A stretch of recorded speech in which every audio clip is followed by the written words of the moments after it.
Breaking news, a deadly stabbing in the middle of Manhattan. Yeah, this happened just after 8 o'clock this morning at West 30th Street and 7th Avenue in Chelsea. Eyewitness News reporter Darla Miles is live at the scene with the very latest. And Darla, what do we know so far? Dave, right now we know that a 36-year-old man from Brooklyn was stabbed to death at the intersection behind me. The 34-year-old suspect accused in the stabbing is in custody. Now, David, Shirlene, typically I would stand out of the way to let you see the scene, but sadly, this is such a bloody, gory scene. We are unable to do this, but I will show you video of when Eyewitness News first arrived on the scene about an hour and a half ago.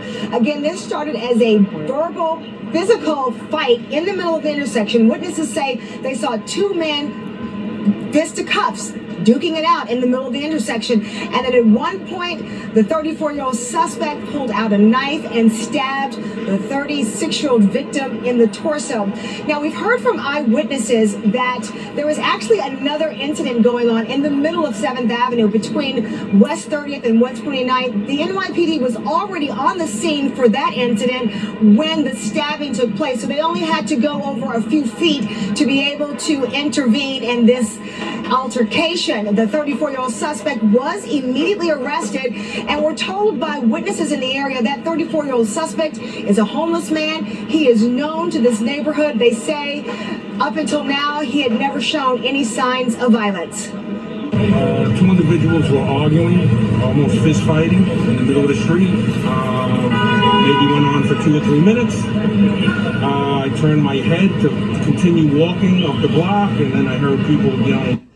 Turned around, and there was blood gushing out of the individual's chest. When I went to the corner, the guy was already on the floor bleeding, and the cop was trying to resuscitate him, but I don't think he made it because he lost a lot of blood.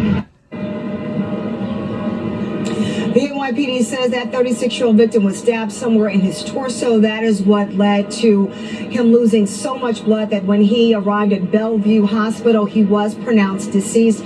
Obviously, it's very early in this investigation, so that victim's name has not yet been released. In terms of what led to this argument, police are still investigating that, but witnesses in this area say they know the 34-year-old suspect. He is known to sleep on the block, and right now, charges are pending.